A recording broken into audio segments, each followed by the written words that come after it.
شفيعنا ومرشدنا ومولانا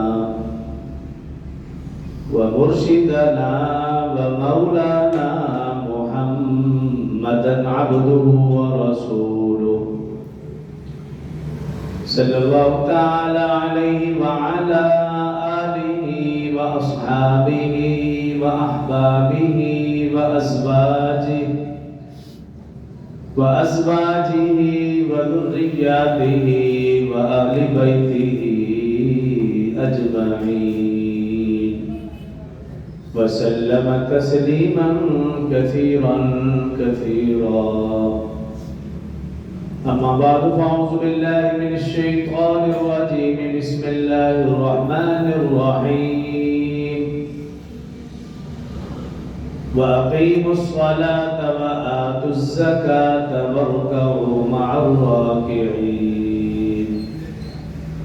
قال الله تبارك وتعالى في مقام آخر: ولا يحسبن الذين يبخلون بما آتاهم الله من فضله هو خيرا لهم بل هو شر لهم سيطوقون ما بخلوا به يوم القيامة.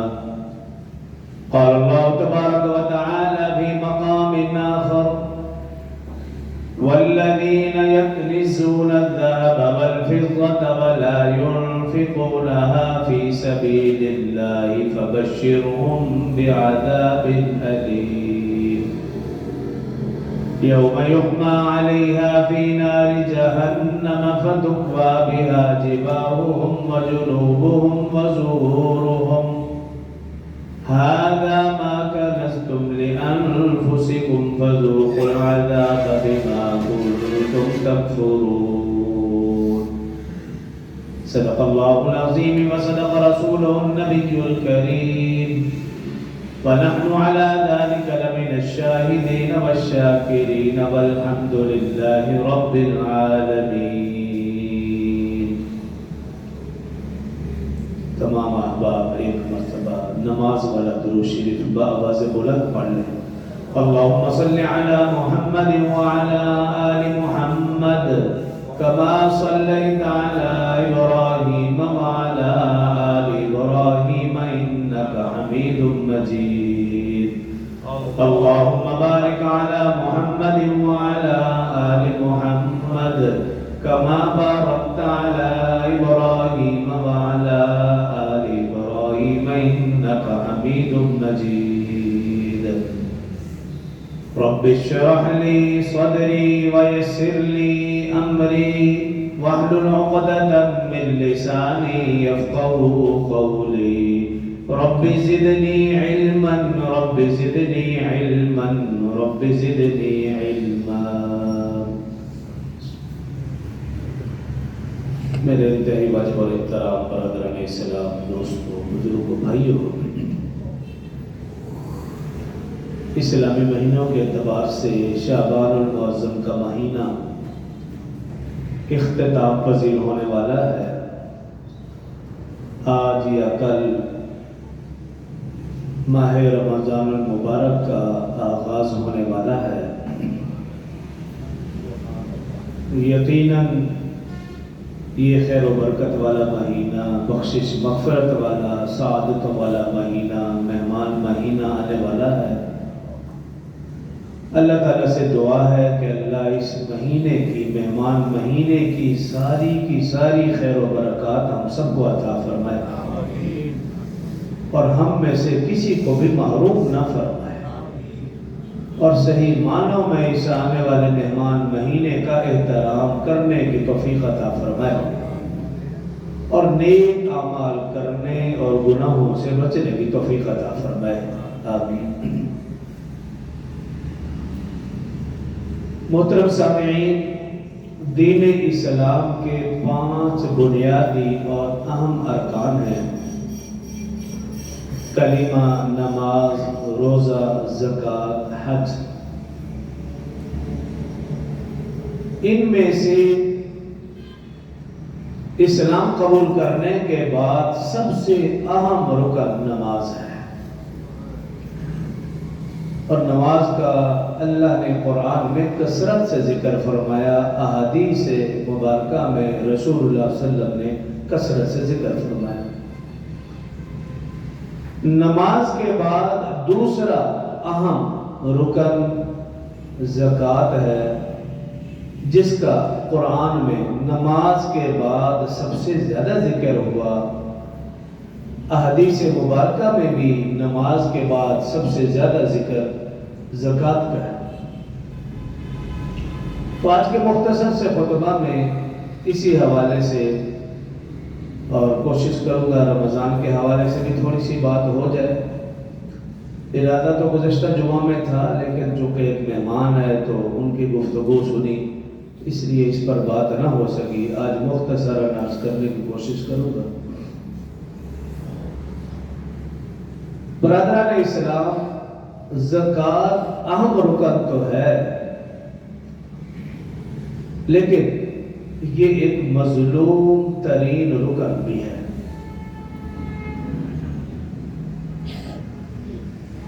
غیر نمازیوں سے زکوٰۃ کی توقع کی ہی نہیں جا سکتی، کیونکہ جس نے نماز کو اہمیت نہیں دی وہ زکوٰۃ کو کبھی اہمیت نہیں دے گا۔ لیکن جو نمازی حضرات ہیں وہ بھی اس اہم رکن سے اتنے غافل ہیں جتنی کہ اس کی اہمیت بیان کی گئی۔ اب قرآن پاک میں دیکھیں، اللہ رب العزت نے نماز کے ساتھ اگر کسی رکن کا کثرت سے ذکر کیا تو وہ زکوٰۃ ہے۔ روزے کا ذکر نماز کے ساتھ متصل نہیں ملے گا، کہیں کہیں شاید ایک آدھ جگہ ہو، میں نے تو دیکھا لیکن کہیں نہیں۔ اسی طرح حج کا کہیں اکٹھے ذکر کثرت سے نہیں ہے کہ نماز کے ساتھ اس کا ذکر ہو۔ قربانی کا ایک دو جگہ ملتا ہے، جیسے سب سے چھوٹی جو صورت ہے قرآن کی، اس میں بھی اللہ نے فرمایا فَصَلِّ لِرَبِّكَ وَانْحَرْ، نماز پڑھیے اپنے رب کے لیے اور قربانی کیجیے۔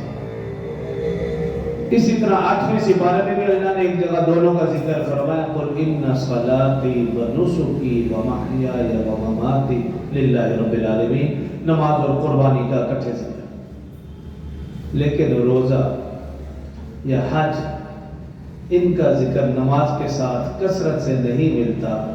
ہاں، اللہ نے بار بار یہ ضرور فرمایا ہے وَأَقِيمُوا الصَّلَاةَ وَآتُوا الزَّكَاةَ، وَأَقِيمُوا الصَّلَاةَ وَآتُوا الزَّكَاةَ، اکٹھے ذکر کیا۔ کم از کم قرآن میں 33 آیات مبارکہ ایسی ہیں جس میں نماز اور قرآن کا اکٹھے ذکر ہے۔ صرف نمازیوں کے دل میں اہمیت بٹھانے کے لیے، کیونکہ غیر نمازی سے توقع ہی نہیں نا۔ ہاں، جو نماز پڑھتا ہے اللہ نے ساتھ ہی کہا وَأَقِيمُوا الصَّلَاةَ وَآتُوا الزَّكَاةَ، کہ اس کے دل میں جس طرح نماز کی اہمیت ہے، زکوٰۃ کی اہمیت بھی بیٹھ جائے۔ جس طرح وہ نماز کو فرض سمجھتا ہے وہ زکوٰۃ کو بھی فرض سمجھنے لگے۔ اس لیے بار بار ذکر ہے وَأَقِيمُوا الصَّلَاةَ وَآتُوا الزَّكَاةَ۔ لیکن آج ہم دیکھتے ہیں کہ 99% نمازی بھی اس اہم رکن سے غافل ہے۔ 99%۔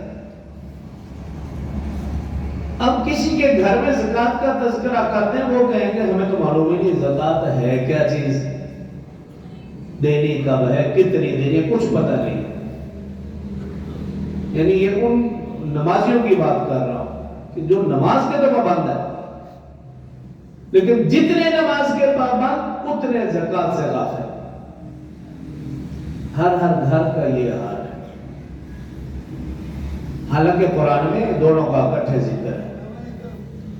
اور پھر رسول اللہ صلی اللہ علیہ وسلم کی وفات کے بعد سیدنا ابوبکر رضی اللہ عنہ خلیفہ بنے، تو ان کو سب سے پہلے 2 فطروں کا سامنا کرنا پڑا۔ ایک تو ختم نبوت والا فطرہ کہ انہوں نے ختم نبوت کا انکار کر دیا، مسیلمہ کذاب۔ یہ فتنہ رسول اللہ صلی اللہ علیہ وسلم کے زمانے میں بھی اٹھ چکا تھا، لیکن سیدنا ابوبکر رضی اللہ عنہ کے زمانے میں جو سب سے پہلا فتنہ اٹھا وہ منکرین زکوٰۃ کا تھا۔ کہ کچھ کلمہ گو مسلمانوں نے کہا کہ ہم زکوٰۃ دیتے تھے رسول اللہ صلی اللہ علیہ وسلم کی وجہ سے، جب آپ دنیا میں نہ رہے اب ہم زکوٰۃ نہیں دیں گے۔ تو سیدنا ابوبکر رضی اللہ عنہ کو جیسے معلوم ہوا، آپ نے ایسے لوگوں کے خلاف جہاد کا اعلان کر دیا۔ اب کچھ صحابہ کرام نے اعتراضاً عرض کیا کہ اے خلیفۃ المسلمین، آپ کن لوگوں کے خلاف جہاد کا اعلان کر رہے ہیں؟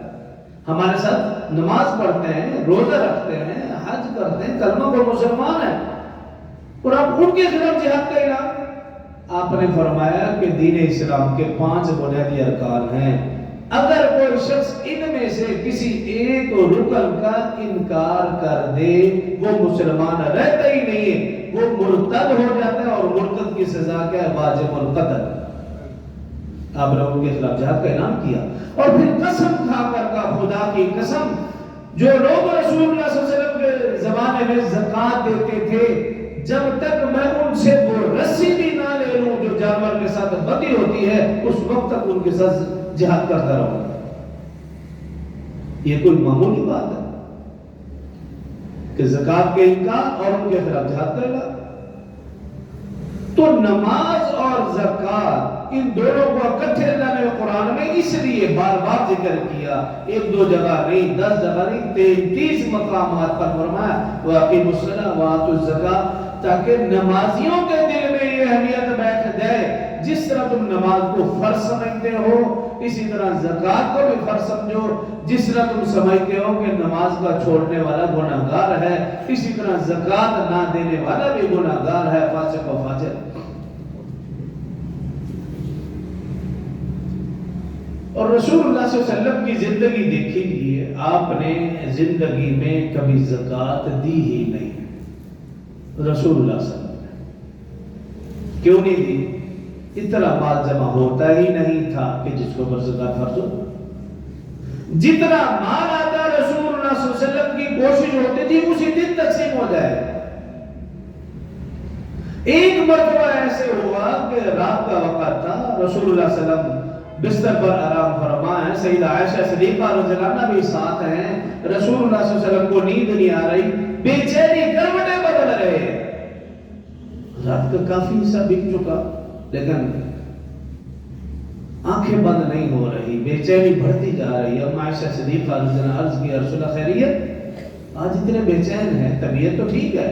اور میں ہاں سب کچھ بہتر ہے، لیکن پریشانی یہ ہے آج کچھ میرے پاس مال آیا تھا، میں نے وہ تقسیم کر دیا، چاندی کا چھوٹا سا ٹکڑا میرے پاس رہ گیا، اس کو کوئی لینے والا نہیں آیا، میں بے چین ہو چکا ہوں، اگر اس حالت میں اللہ سے ملاقات ہو گئی تو اس کا میں کیا حساب دوں گا؟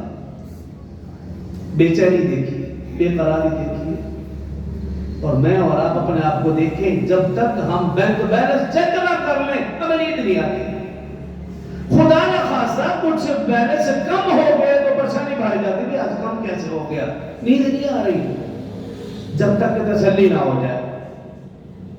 تو نام تو ہم نے رسول اللہ صلی اللہ علیہ وسلم کا، محبت کا دم تو بھرے آقا سے، لیکن میرا اور آپ کا عمل بالکل برعکس، تو پھر میں اور آپ آقا سے محبت کے دعوے دار جو ہیں اس میں جھوٹے ہیں۔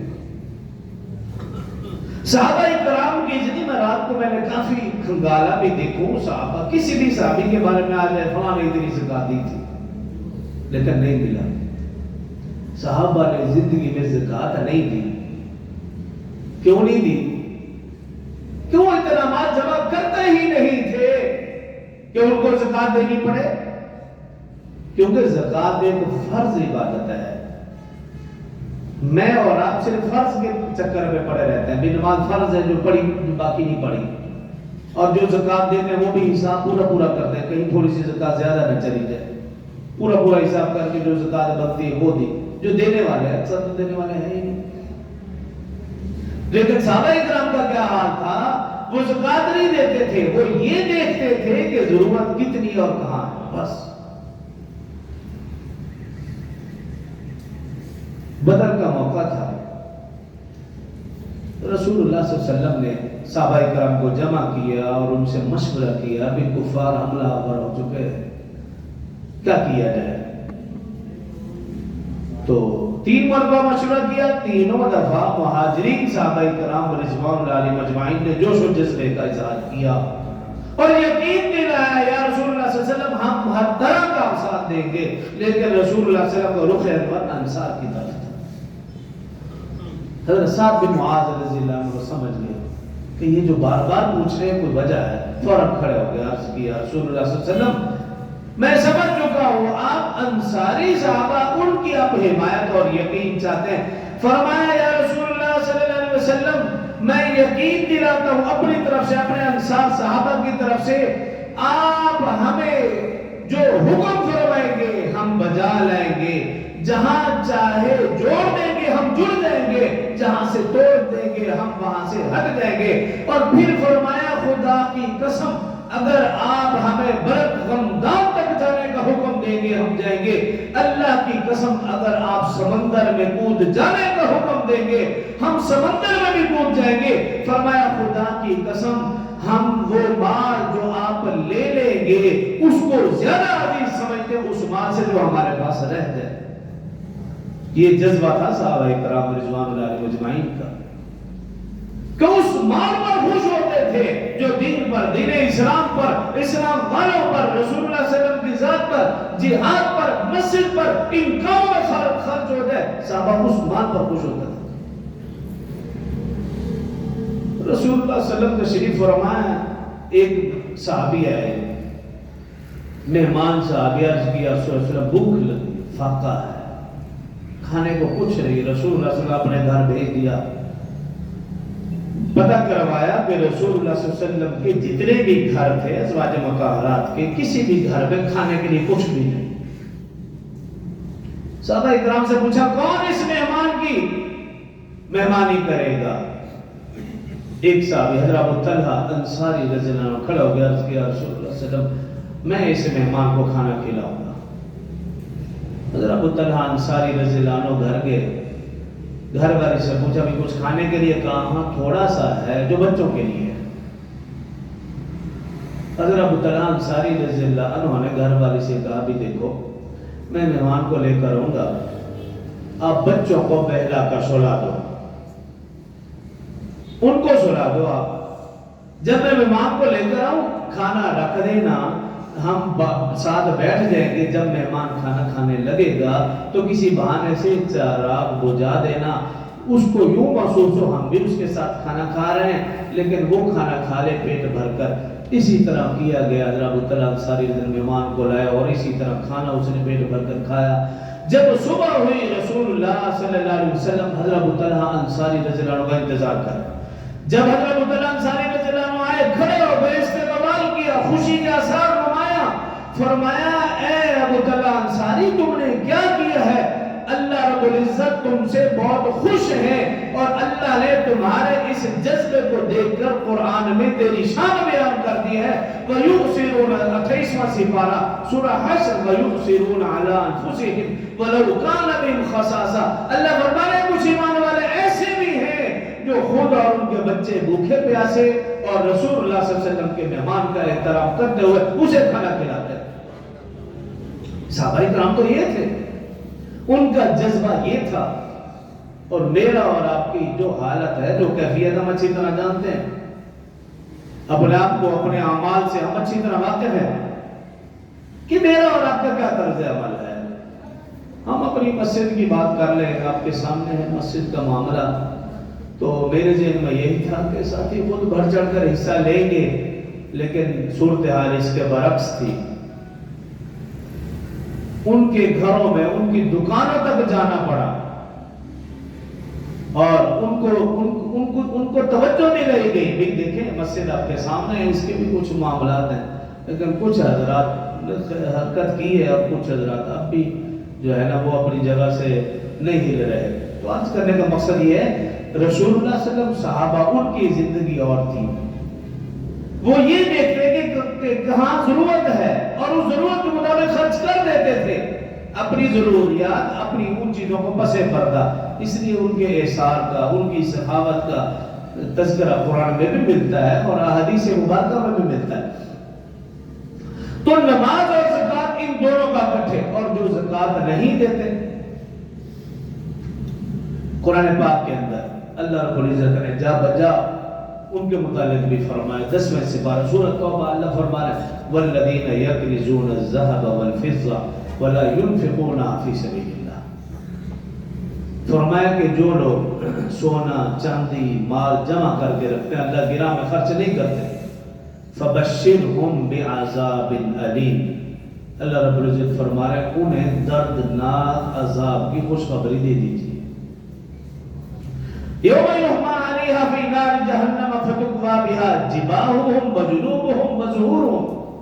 جو وہ مال جمع کر کے رکھتے ہیں اللہ رب العزت فرما رہے ہیں قیامت والے دن اس مال کو آگ کی شکل دے دی جائے گی, آگ کی سٹک بنا دی جائے گی اور اس سٹک کے ذریعے سے جنوبهم وظہورهم ان کی پیٹھوں پر ان کے چہروں پر داغا جائے گا. هذا ما كنزتم لانفسكم فذوقوا ما كنتم تكنزون. اللہ فرما رہے ہیں یہ وہ مال ہے جس کو تو جمع کر کے رکھتا تھا, آج پھر اس کے بدلے میں وہ تو عذاب چکھے گا جو تیرے مقدر میں ٹھہر چکا ہے. یہی وجہ ہم دیکھتے ہیں کہ ابوبکر رضی اللہ عنہ کتنے مالدار تھے, 7 ریشم کی سونے کی دکانیں, لیکن انہوں نے سارا مال رسول اللہ صلی اللہ علیہ وسلم صحابہ اکرام مسجد کی توسیع پر سارے معاملات میں خرچ کر دیا. جب اس دنیا سے گئے ہیں تو کچھ بھی نہیں تھا. عثمان غنی رضی اللہ عنہ کتنے مالدار انسان, لیکن اب ان کی زندگی پڑھ میں کہیں یہ نہیں ملتا انہوں نے اتنی زکات دی. نہیں, جب جتنی ضرورت پڑی انہوں نے دیا, جہاں ضرورت پڑی اس سے زیادہ دیا اور خوب دیا. صحابہ کرام رضوان اللہ علیہم مجمعین کا تو یہ طرز عمل تھا. اور میرا اور آپ کا جو معاملہ وہ ہمارے سامنے حافظ شمس الدین ذہبی رحمۃ اللہ تعالی نے اپنی کتاب کتاب الکبائر اس میں ایک واقعہ لکھا کہ ایک بزرگ تھے محمد بن یوسف فربی رحمۃ اللہ تعالی. وہ اپنے دوست محمد بن سنان رحمۃ اللہ علیہ کے پاس گئے کچھ دوستوں کے ساتھ. یہ واقعہ انہوں نے اس کتاب میں لکھا کہ محمد بن یوسف فربی رحمہ اللہ اپنے دوستوں کے ساتھ اپنے دوست محمد بن سنان رحمۃ اللہ علیہ کے پاس گئے. جب ان کے پاس پہنچے تو محمد بن سنان رحمۃ اللہ علیہ کہنے لگے بھی آپ آئے گئے ہیں تو ہمارے ایک ہمسایہ ہے اس کا بھائی فوت ہو چکا ہے, تو آپ بھی آ گئے ہیں تو اور سارے اکٹھے چلتے ہیں ان کی تعزیت کرتے ہیں. محمد بن یوسف فربی رحمہ اللہ بھی ہیں, محمد بن سنان بھی ہیں, اور ساتھ ان کے ساتھ جو دوست ہیں وہ بھی ساتھ سارے چلے گئے. اب جب گئے ہمسایہ کے گھر تعزیت کی, لیکن وہ ہمسایہ مسلسل رو رہا. تسلی دی اس کو بھی موت حقیقت ہے, ہر ایک نے جانا ہے, اس لیے تسلی رکھی ہے, لیکن وہ مسلسل روتے جا رہے ہیں. سمجھانے کے باوجود بھی مسلسل رو رہا ہے. پھر اسے کہا گیا کیا تمہیں موت سے انکار ہی, کیا موت کی حقیقت کو نہیں جانتے؟ وہ کہنے لگا میں سب کچھ جانتا ہوں, سمجھتا ہوں, میں رو اس وجہ سے رہا ہوں جو میرے بھائی کو صبح شام مسلسل عذاب ہو رہا ہے, میں اس کی وجہ سے رو رہا ہوں. تو محمد بن یوسف فربی رحمہ اللہ کیا تمہارے اوپر کوئی غیب کی چیز واضح ہوئی؟ تمہیں کیسے اطلاع ملی کہ اسے مسلسل عذاب ہو رہا ہے؟ تو اس نے اپنا قصہ سنایا. کہنے لگا کہ میں نے اپنے بھائی کو دفن کیا, کفن دفن کے بعد سارے لوگ چلے آئے. کہنے لگا کہ میں بھائی کی قبر کے پاس بیٹھا تھا, کچھ ہی دیر کے بعد قبر کے اندر سے آوازیں آنے لگ گئی کہ اے مجھے تنہا چھوڑنے والوں, مجھے تم عذاب کے لیے تنہا چھوڑ گئے ہو. میں تو نماز بھی پڑھتا تھا, میں تو روزے بھی رکھتا تھا. یہ آواز مسلسل آ رہی کہ تم مجھے عذاب کے لیے تنہا چھوڑ کر چلے گئے ہو, حالانکہ میں نماز بھی پڑھتا تھا, میں روزے بھی رکھتا تھا. یہ آواز مسلسل آ رہی ہے. تو وہ بھائی کہنے لگا کہ میں نے برداشت نہ ہوا, میں نے قبر کو کھودنا شروع کر دیا.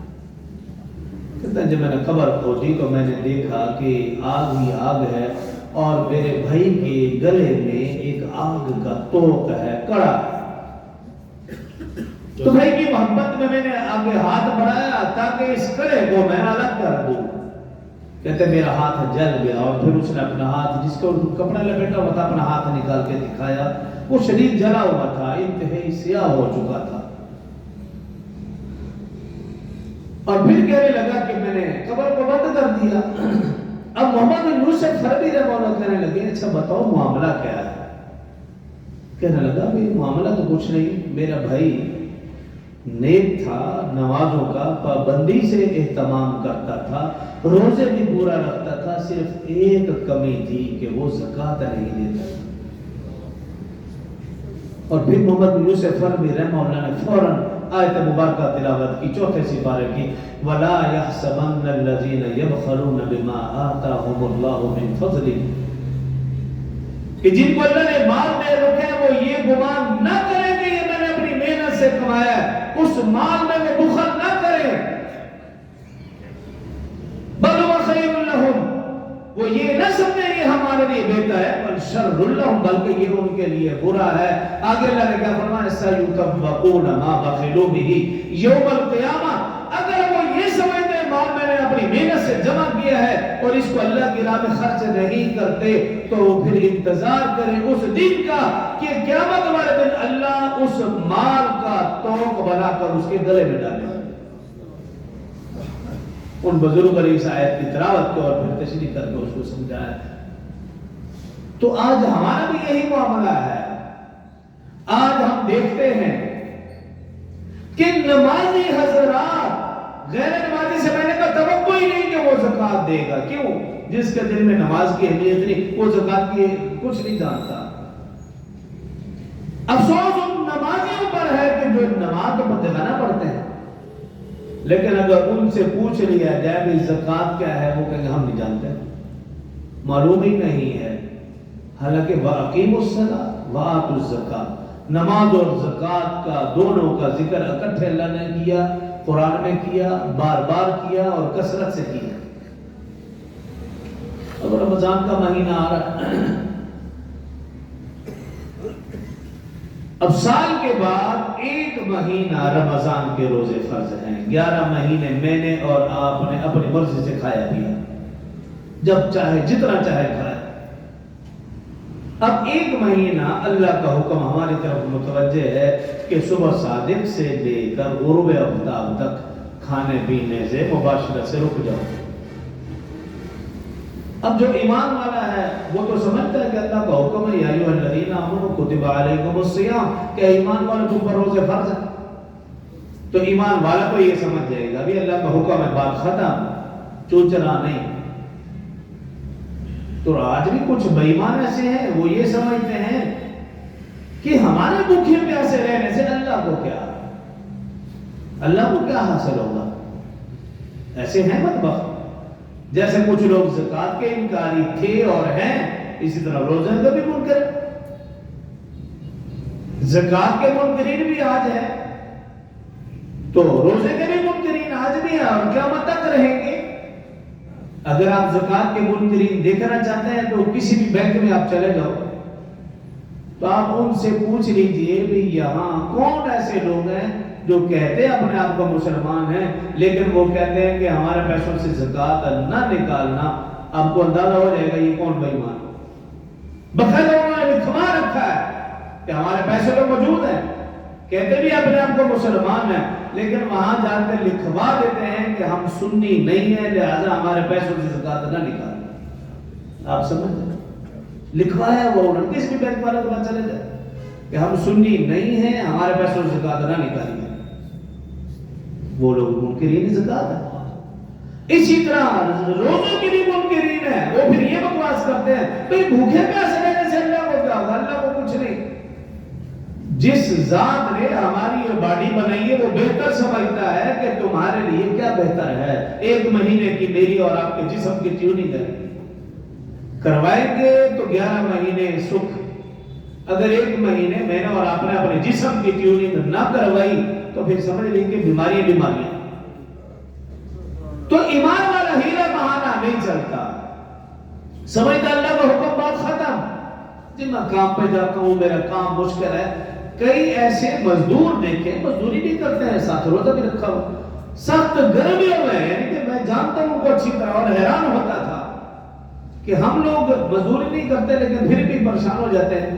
لیکن مزدور طبقہ جس میں کچھ بعض ایسے ہوتے ہیں مزدوری بھی کر روزہ بھی رکھا ہوا، نمازیں بھی پڑھ رہے ساتھ ساتھ. تو عام آدمی جو کہیں فیکٹری میں کہیں دکان پہ ہے اور اپنے کام کاج میں اگر وہ ہیلا بہانہ بنا کر روزہ چھوڑ دیتا ہے اور پھر وہ یقین کر رکھتا ہے کہ جب میں رزق حلال کما رہا ہوں، رزق حلال نہیں ہے، رزق حرام. رزق حلال اسے کہتے ہیں جو اللہ کے حکم کے مطابق کمایا جا رہا ہے، نماز پڑھ کے کمایا جا رہا ہے. اگر کوئی شخص نماز پڑھے بغیر رزق حلال کما رہا ہے تو وہ مت سمجھے رزق حلال. اللہ کی نافرمانی کر کے کون سا رزق حلال کما رہا ہے؟ روزہ کا اللہ کا حکم ہے، اگر اللہ کے حکم کو پورا کرتے ہوئے رزق حلال کما رہے ہو تو یہ عین عبادت ہے. اور اللہ کے حکم کو چھوڑ کر رزق حلال کما رہے تو وہ رزق حلال وہ حرام ہے. تو ایک مہینہ روزے کا حکم اللہ کی طرف، اللہ کا حکم ہماری طرف متوجہ ہو رہا ہے. ایمان والے تو ہیلا بہانہ نہیں کریں گے، بے ایمان ہے وہ ہیلا بہانہ کرے گا. اور اگر کوئی بیمار ہے وہ یہ سمجھتا ہے کہ میری بیماری میں اضافہ ہو جائے گا، خدا کی قسم ایسا نہیں ہے. تو روزے کی برکت سے تم ٹھیک ہو جاؤ گے. ہمت کر کے دیکھو، ہو سکتا ہے اس بیماری کا علاج اللہ نے اس رمضان میں رکھا ہو، ان روزوں میں رکھا ہو، تو نہیں کرنے میں کیا حرج ہے؟ ہاں اگر روزے کی حالت میں اگر انسان قبول ہو جائے تو اس سے بڑی شہادت اور کیا ہوگا، اس سے بڑی اور موت اور کیا ہوگی. مجھے تو ہمارا نمازی وقاص بھائی یاد آ گیا اس موقع پر. پچھلے رمضان میں ہمارے ساتھ تھا اور اب رمضان آ رہا، جمعے کا دن ہے، روزے کی حالت میں اس دنیا سے رخصت ہوا.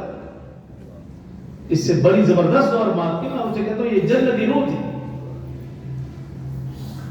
تو اسی طرح پھر تراویحوں کا بھی حکم ہماری طرف متوجہ ہو رہا ہے.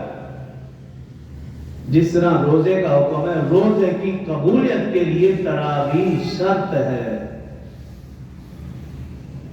کوئی شخص یہ اگر سمجھتا ہے نا میں تراویح نہیں پڑھ کر روزہ رکھتا ہوں تو یہ سمجھ لیجیے بس جان چھوڑا رہے ہو، تمہارا روزہ قبول نہیں ہے، تم نے فرض اتروا دیا. مگر قبول نہیں ہے، وہ ثواب وہ اجر نہیں ہے جو اللہ پاک نے رکھا ہے. ہاں فرض اتار دیا بس ٹھیک ہے، بات ختم ہو. تو جس طرح رمضان کا روزہ متوجہ ہو رہا ہے، تراویح بھی ہماری طرف متوجہ ہو رہی ہے. صرف ایک مہینہ تو ہے، 11 مہینے تو تراویح کا حکم نہیں تھا، صرف ایک مہینہ ہماری طرف متوجہ ہوا ہے تراویح کا بھی. اور یہ سنت مؤکدہ ہے،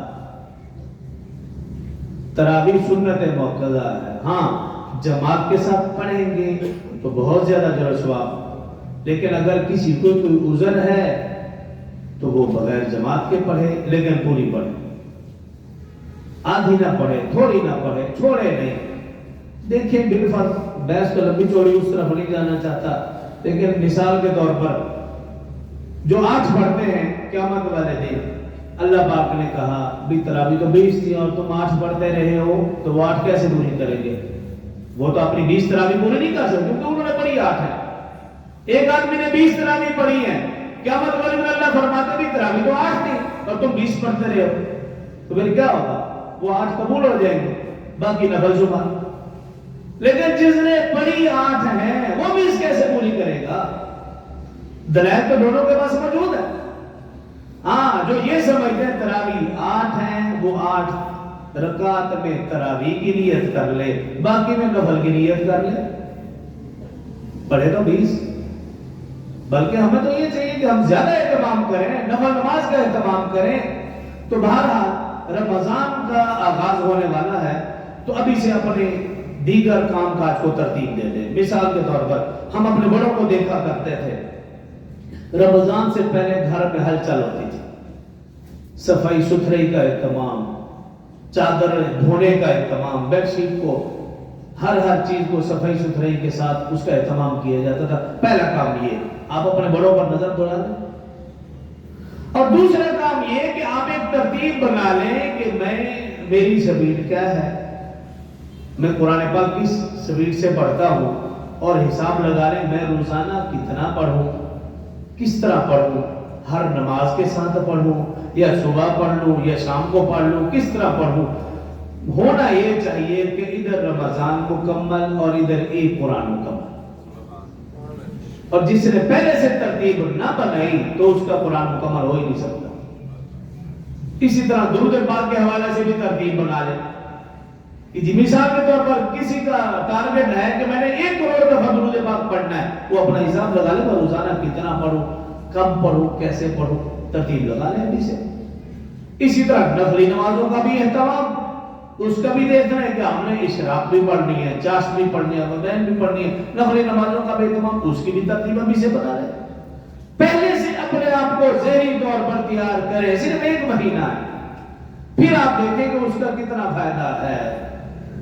اور اگر خدا نہ خواستہ ویسے ہی جیسے چلتے آ رہے ہیں چلتے رہیں گے تو کئی رمضان گزر جائیں گے، صحیح معنوں میں اس کا فائدہ نہیں ہوگا۔ صحیح معنوں میں فائدہ تب ہے کہ آپ دیکھ لیجئے کہ جب کوئی دنیا کا چھوٹا سا بھی معاملہ ہو، ہم پہلے سے مشورہ کرتے ہیں، سوچتے ہیں، پلاننگ کرتے ہیں، پھر جا کے بات بنتی ہے۔